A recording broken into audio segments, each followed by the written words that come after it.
سلامونه او احترامات مو منئ، ښه راغلاست. دا هم د نن ورځې مهم خبرونه. بغلان او پکتیا ولایتونو کې تر 10 ډیر عسکر او پولیس طالبانو سره یوځای شوي.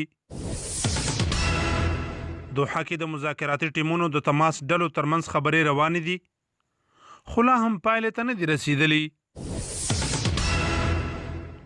بغلان ولایت کې د کابل ادارې د هوایي ځواکونو یو چورلکه نسکوره شوې.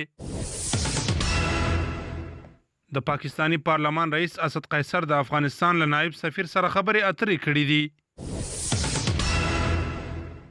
ازبکستان له ملګرو ملتونو غوښتي چې افغان سولې لپاره ځانګړې کمیټه جوړه کړي. روسیه وایي طالبان امریکا سره کړې هوکړې ته ژمن پاتې شوي دي. امریکا یو ځل بیا ویلي هڅه کوي ایران سره د خبرو له لارې یوې هوکړې ته ورسیږي. په کنټرول پوله د هندي او پاکستاني ځواکونو ترمنځ نښتې مرګ ژوبله رامنځته کړې.